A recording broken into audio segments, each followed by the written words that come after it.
Welcome to the DeFi Report. Was the Fed rate cut the signal to buy back into crypto? That's what we're going to explore on today's episode. So last week, the Fed cut rates by 20.25%. They also injected $40 billion in Fed Treasury bill purchases. Some people are calling this QE light. I got to know if that was the signal to buy back in. And if not, what signals does Mike from the DeFi Report need in order to switch back to risk on and buy back some of his Bitcoin? I'm going to introduce this episode for you. We are doing these episodes on a weekly basis. They're going to be 20 to 30 minutes or so. Access is on the DeFi Report, YouTube, Spotify, wherever you consume podcasts. What I want you to do right now is go subscribe to those feeds so you get this in your podcast listener every week. The first episode is now. We will be resuming these episodes again after the holidays in January. And really what we're going to do is we're going to put the reports that Mike publishes every Wednesday, we're going to put it in podcast format so you can consume it right here. You can access those reports at the DeFiReport.io. So expect these weekly on a go-forward basis. And the goal for these episodes is education. I am doing these episodes. We are forking this podcast from Bankless because honestly, I want to get inside Mike's head. He is a long-term crypto investor. He focuses on on-chain fundamental metrics, cyclamentals, and we get to see on an ongoing basis his investor journal, basically, and what he's doing in his journey of a long-term crypto-oriented investor. So it's the assets with the strongest fundamentals, the things to buy during cycle dips, or the things he's buying, the things on his watch list. This is almost as if Buffett invested in crypto. That's what I think Mike's style is. Of course, none of this is financial advice, entertainment use only. But what you do see is skin in the game because Mike shows us his portfolio in these episodes. That was a long way to introduce you to the DeFi Report podcast. Mike, are you ready to do this? I'm ready. Thanks for having me, Ryan. And we're going to be doing this every week. So, strap in, folks. Let's level set, though. Your positioning right now is you are risk off. You're risk off for crypto. So you're generally bullish long-term for crypto, but right now you're resting in 80% cash, and you have been risk off since October, right before the 10/10 October event. 80% cash, 20% crypto. Does that about cover it, your position right now? That about covers it. Yeah, I think we've covered this in a few prior episodes, kind of the journey that got us there. And I think now it's really doing a ton of research and kind of like exercising patience is kind of like the message, I think. And we're going to go through kind of why we're trying to be patient, I think, a little bit in this episode here today. Patience, that's the hard one. Let's talk about the headline. So last week, the Fed cut rates to 3.5 to 3.75%.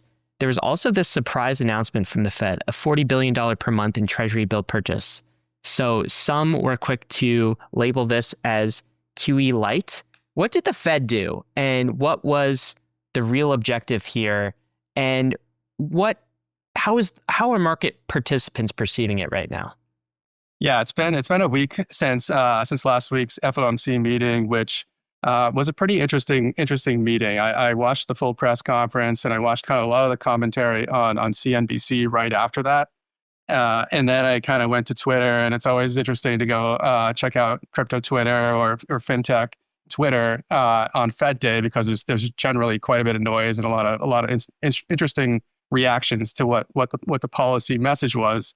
And the Fed cut rates, which was expected, that was already priced into the markets. What was not priced in was the $40 billion of reserve management purchases. RMP is what we're calling this. This was surprising to people, and it was perceived as dovish. I was watching CNBC, and all of the sort of analysts that were on there were almost drooling over themselves with how dovish they thought this was. And then I went on to Twitter, and most of the discussion was about how this is QE and it's money printing and all of this. So thought that was interesting. My take on this was that this is, to me, it's more of a sign of just how much tightness there is in the banking sector in terms of liquidity right now. And that's really what the Fed's reaction is here. So they're going to essentially try to plug these holes in sort of tightening liquidity by purchasing $40 billion of T-bills from the Treasury. And so, the question I think on everyone's mind is like, is this QE? Is this money printing? I think you can say it's money printing because the Fed has to print the money to buy those T-bills from the Treasury. But the key thing for me is this actually going to suppress long end yields? And to me, that is really the key thing that drives risk assets and this more sort of monetary repression that I would be looking for. And this policy does not do that, in my opinion. So buying T-bills does not reduce the long end. And we've actually seen the long end rise a little bit. We've had 6 rate cuts and 175 basis points of cuts since September of last year, and the 30-year is higher than it was at the start of that, and also the 10-year.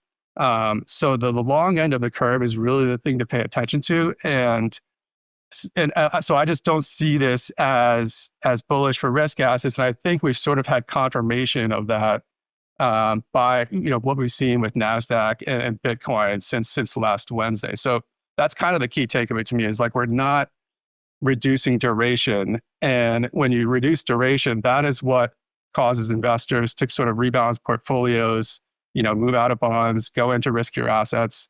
And we're not seeing that right now. Okay, let's talk about that a bit more because as you said, that's not necessarily intuitive for investors. They see money printing and they assume, okay, this is QE light. They assume this is dovish, easy monetary policy, and they assume this means a switch towards a risk-on atmosphere. This is Lynn Alden who's confirming that this is balance sheet expansion, at least. She says about the $40 billion per month, I should say, injection. It's balance sheet expansion via T-bills. It's money printing because it lets the government spend into the system without drawing from the system. It also helps banks continue to buy T-bills on the fractional reserve. And so people look at that and they say, okay, whatever they call it, they're not calling it QE, but it's kind of a QE light. And that's the average market participant's view on this. So talk about how your view is different a little bit. So you say T-bill purchases do not remove duration from the markets.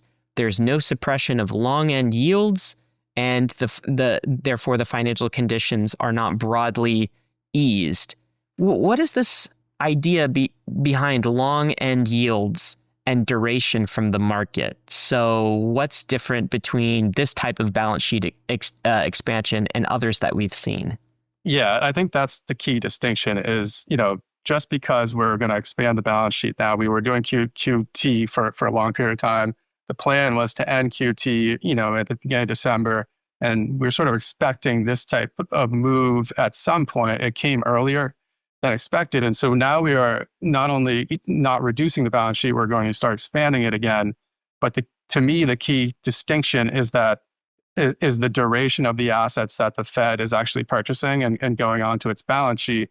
And right now, it's just T-bills. If we saw a move towards, hey, we're actually going to suppress long end rates, and that was clearly signaled to the market, to me, that's much closer to QE, and that would spark lowering of long end yields. I would expect lower yields on the 30-year, 10-year, things like that. That's what brings down corporate borrowing costs. That's what brings down mortgage rates. That's what lowers the discount rate, changes the calculation in terms of coming into risk assets.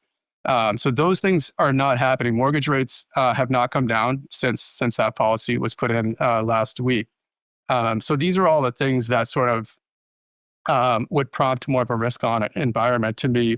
And so I've kind of just been watching the Nasdaq, watching Bitcoin's price action, and to me, it's kind of been confirming that these things are not happening right now. The market is not perceiving that these things are happening either. So from your perspective, this is not the type of QE that would switch you to risk-on mode, but that moment will come. You say in the report that you published today, we believe Bitcoin and risk assets more broadly will have their moment in the sun, but that will come after QE or whatever the Fed calls their next phase of financial repression. which is not this, but you're expecting to see that soon. And you've got some signals to watch for. I think you named a few of them. The Fed artificially suppressing the long end of the yield curve.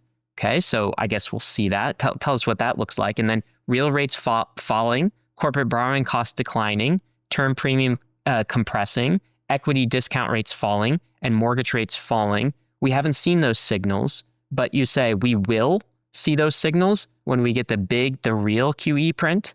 That's what I'm expecting. And I think, seeing the size of sort of this RMP program tells me that things are on pretty shaky footing right now. And so it sort of feels like we're maybe getting closer. When this policy came out, it was like, okay, this is probably not what we want to see for Bitcoin just yet, but it's telling me we're getting closer to that because I think the reason that they have to do this policy right now is, people seem to forget that tariffs continue to pull, money out of the economy. This has been happening now since April. So a lot of this is like catching up to the economy. That we just saw the labor market data came out this week, and unemployment's at its highest level since over the last 4 years or so. It's at 4.6%. I actually think it's closer to like 8% when you factor in all the part-time workers and the people that have actually rolled off unemployment that are still looking for work, but they're not included in those numbers. So and then when you look at sort of unemployment at the youth stage, so I think teenage unemployment is over 16% right now in this country. The unemployment rate between 16 and 24-year-olds is over 10%. Wow. And we've got a few charts here just showing kind of, this is labor market data, and the gray bars are recession. And you can see that on the chart on the right there, that's showing unemployment flows. Like when you start to rise up like we are right now on the right side of that chart in the pink there, like that every gray bar starts in the past when you start to see that moving up like that. So to me, like the labor market looks pretty shaky to me right now. And I think that these programs that the Fed is putting in place is in response to an economy that is slowing, liquidity is tightening. And so this is giving me sort of, it's making me feel like we're getting closer to this point where the sort of QE and kind of what we think the actual answer to all this will be is getting a little bit closer. So when you look at the broader economy, we've got the K-shaped economy. Of course, we've seen since 2021 and after COVID, right, which is just kind of the wealthy, they have a fantastic recovery, but middle class and down do not. It's kind of K-shaped. And inflation not doing so well. In fact, Trump's approval rating on inflation is just like not great right now. Retail sales also slumping. And I guess this is a question of what you think the Fed and the US government and Trump policy overall is trying to accomplish, even with these Fed cuts right now. What's the big picture? You talk about a global trade war. It's almost like Michael Howell's framework of these capital wars that are going on. What do you think really the big picture for these moves look like, and what can we see in 2026 start to develop? Yeah, and this is really where I'm starting to spend a lot more of my time here because, it does look like we're going into this place when you just kind of look at the sort of near term and what we're seeing with Fed policy. Things are not looking great, just more microeconomy, what we're seeing in the US. But the real story to me is what's happening with global trade and the approach that the Trump administration is taking to solve this problem. I think when you really kind of zoom out on this, and we spent some time, there's a paper that was written by the recent Fed governor last year about basically how you would restructure global trade. Steve Moran. Yeah. And I recommend people check this out because it's essentially the playbook that we've seen implemented over the last year. And you can kind of go through that and see what was expected of these policies that were put into place and what is playing out. Are these things working or not? And what is the sort of solution? Tariffs are the first phase of this plan. And tariffs are not designed to solve the problem. Tariffs cannot solve the problem. The only way the problem can be solved is through currency adjustments. What are they trying to solve, big picture? Is it reshoring manufacturing? Is it like rebalancing global trade? Is it that's type of thing that they're actually trying to solve? Like there's a method to this madness that we're seeing? Yeah, so he starts the paper out explaining sort of the impact that the reserve currency has and the role that America plays in securing the rest of the world and how this impacts, basically that the dollar is artificially inflated essentially because of it being the reserve currency. And so we're essentially exporting dollars to the rest of the world. And as we've done that, we've sort of gutted the manufacturing base of the country. And this is really what has stoked populism and I think led to Trump and everything over the last 30, 40 years or so. And basically what he's saying is this is not a choice. Like this has to. It's not sustainable. We have to reverse this. Completely unsustainable. Yeah. This has to be reversed. And there's basically been a silent depression that's been happening in the middle of America for a long period of time. This has to change for that reason. Also for security purposes, we have to produce our own goods in this country for pharmaceuticals, for potentially for military and things like that. So we have to be able to produce our own things. This has to be solved, and tariffs are really just the beginning. It's sort of like a negotiating tool that has been put into place. And when they rolled this out, the expectation was that when they rolled out tariffs, the dollar would actually rise relative to the Chinese currency. And that's why Trump is coming out and saying China is going to pay for the tariffs because they're going to pay through a currency adjustment. That did not happen. The dollar dropped when they rolled out the tariffs. And therefore, this is why basically U.S. consumers are paying the tariffs through CPI, because that did not happen as planned. This is causing inflation now. We just showed the chart. This is the most important topic for voters is inflation. So now this is causing a problem on that front. But I think the big takeaway for me here is that tariffs are phase one of this. They're not really going to plan. It's kind of just hurting the U.S. economy. It's not really changing China's practices. If you look at charts of China exports, they're actually going up. And so this really hasn't been solved. And the only way to solve it is through currency adjustments. And that is really getting the dollar down so that our exports can become cheaper. We can start to produce again. I think the only way to do this is through a massive devaluation of the dollar at some point. I don't know when that's going to happen. But to me, this is the big picture for people that people should be paying attention to. So the big picture for political reasons to restore the middle class and also, to restore U.S. security and manufacturing in this country is you have to somewhat abandon reserve currency status. You have to weaken the dollar relative to other fiat currencies. And tariffs are just one step in that planned process, but further steps will come in the future. This is very similar to Luke Gromen. He came on Bankless and talked about this. And this was his kind of quote unquote way out is you have to devalue the dollar and it has to be less of a reserve currency and less powerful relative to other fiat currencies than it is currently. Is that your take?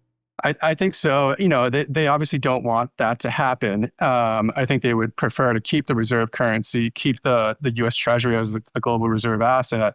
I just think it's going to be really hard to do it because those two charts that you're showing there, it's sort of like they're a mirror image of each other. So the U.S. has a huge trade deficit and we send dollars to the rest of the world and then they use, and we get goods in return. They use those dollars and they're coming back into U.S. capital markets.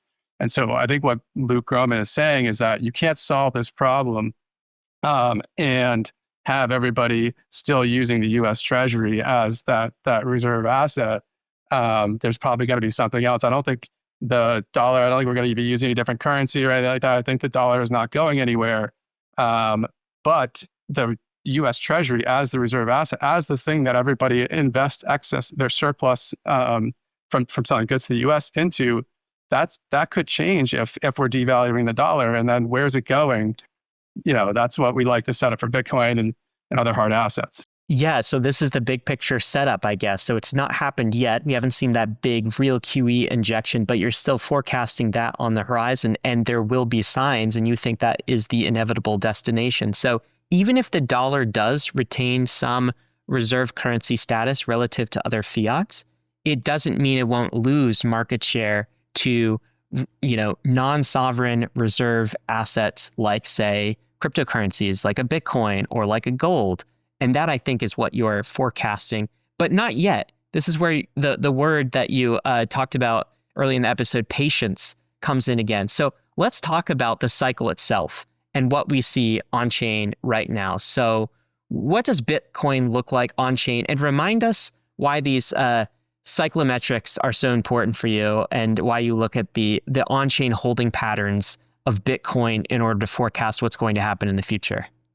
Yeah, so this is super important. And what I think is interesting and probably something that we do a little bit more so than maybe some other research shops out there is we really deeply want to understand Bitcoin market structure. So we're studying macro, we're studying liquidity and all the things that we believe impact Bitcoin, but also important to understand actual market structure. And so like one example of that is just looking at things like long-term holders and short-term holders and flows and different things like this. The long-term holder supply continues to drop for Bitcoin, even at these levels that we've been, upper 80s, lower 90s or so. That means long-term holders are selling.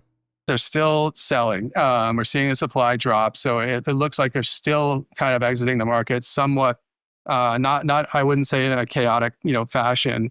And there seems to be, some new money coming in, some short-term holders coming in.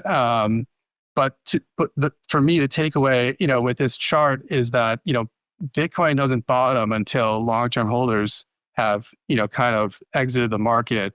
And they typically are the foundation and the base that's going to, set the bottom. So it's, we'll see, it's possible we just sort of set a bottom somewhere in the 80s here. And this doesn't play out the way it has in the past. But my base case is that, the bottom will come when we see sort of an exhaustion from some of these long-term holders that are selling currently. Okay. Can you give us some numbers of like cost basis numbers? I think you say yes. 41% of the Bitcoin supply has a cost basis above 78K. That's interesting. 28% of the Bitcoin supply has a cost basis above 92K. You think these types of numbers are important, and you say that the takeaway is the conviction of many new entrants over the last year is likely to be tested in the coming months as prices potentially move below their cost basis. So you've got all these different cost basis numbers, and you also talk about a large cluster of Bitcoin holders in this 84 to 85K range. There's about 5% of all Bitcoin supply in that range, and there might be some dip buyers in that range. So use all of this data and help us understand what you think could play out, in the coming weeks as we're still, according to you, in this risk-off mode. Yeah. So this is great data that we get from Glassnode, and it's really useful in the analysis because it gives me a pretty clear view of, again, the market structure and how sort of lopsided it is, right now. It reminds me of sort of, early 2022 is kind of what it sort of looks like to me, where you've had a period of over a year or so where there's been new money that's come into Bitcoin. The average price over the last year is over 100K or so. So most of the new money that's come in has come in at those levels. And that is sort of we're going to find out if those are diamond-handed holders as the price starts to dip below their cost basis. And what we're trying to do is understand just how large the base of coins is within these sort of what we think might not be diamond-handed holders. And then we want to essentially study what's happening as price starts to go into these clusters where we think we could see more selling. What was interesting is that the largest cluster, and this is looking at just over the last 6 months of buying, the largest cluster was in the 84 to 85K range. About 4.5% of the Bitcoin supply actually has a cost there, was last moved on chain at those levels. That looks to me like a lot of dip buying when we had the first initial crunch down to like 80K or so. So we're seeing people come in and buy that. So there's some strength in the 80s, in the low 80s then to mid 80s. Yeah, we're seeing plenty of people come in and buy in that zone. this is similar. Again, early 2022, people were doing this as well. Like after you drop the initial 30%, people are still in risk on mode. We've sort of been conditioned to buy the dip, and that's been the right move since early 2023. And I tend to worry that people are haven't turned their psychology into a more defensive stance. They're still kind of in that buy the dip mode. We'll see. And if you're buying the dip at 84 now, if the price starts going down into the upper 70s or so, are you going to buy? Are you still buying, or now are you like tapped out and potentially selling? We'll see. But this is the setup that we're paying attention to. And I'm looking at this graph here, which I think is instructive. There's kind of 2 lines on this graph that seem important. There's, of course, the Bitcoin price line in purple, but then there's the 50-week simple moving average. And of course, we breached that. And that's what, like confirmation to you of a bear market, of risk off stance. But there's this other white line that's kind of in the distance here and slowly ebbing up, which is the 200-week simple moving average. And you said it's still possible that we get a jump back up above 100K Bitcoin. So that would be above or close to the 50-week moving average. But the longer term trend is that white line, the 200-week simple moving average. And you think that might be where we're ultimately heading, which is currently at a scary number. That's about 56K. So by the time it hits that, you think it could get in the 60s to the 65K range, something like that. Is that what you're waiting for in combination with the QE signals that we've talked about earlier in this episode? That is kind of where I think the convergence is potentially coming. We're sort of forecasting this out. And historically, Bitcoin does get down to the white line. There's the longer term 200-week moving average. And, historically in every bear market, we've gone down and touched that. So that's the base case, is that we would hit that. The blue line, there's the 50-week moving average. That's the really more the bull market support band line that we broke in October. Historically, in past cycles, when we've broken that 50-week moving average for the first time, like heading into the bear market, we usually see a retrace back to it within 2 to 3 months or so. So we're in that zone where my base case has been that we would sort of see a pretty good move back up. It really hasn't. But you think that's a fake out? I think it's a fake out. I do think that will be a fake out, but we haven't even seen that move just yet. So it's possibly we will. Maybe that's the Santa rally, or potentially coming. But that's kind of the base case, and that's what I'm looking for. If we did go back up there, I would be looking for, can we flip that into support? That would be the key thing to pay attention to. But you're going to be patient even up there. You're not going to immediately call for, okay, now we're back to risk on. You're still going to maintain your patient posture, because you sort of expect that. And so, I mean, we've even dipped below the white line, the 200-week simple moving average in previous bears as well. Do you think that could happen? It could. It definitely could have happened for the first cycle. It happened for the first time. It happened last cycle. So it could definitely happen. And that's a moving target. So it could be, like you said, into the 60s or so by the time, we see the convergence there. Okay. So we got what you're waiting for in terms of price. Do you have a sense of, and QE indicators, do you have a sense of how long this will take to play out? Hard to say. I think it's like I said earlier, just seeing the Fed kind of make this move to 40 billion, like nobody was really projecting that they would kind of be printing 40 billion a month at this stage.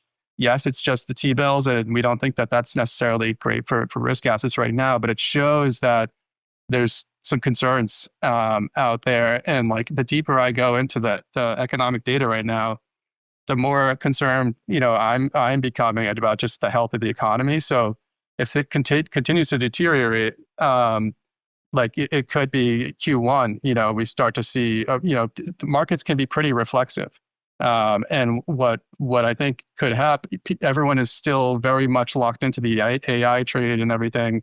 But when psychology shifts, it tends to shift pretty fast, and things can be reflexive on the way up and also, on the way down. So something to pay attention to. These things are really hard to forecast, but I like to just sort of anchor to something that I have strong conviction in, and then just look for the signals as we go. The timing is probably less important for me.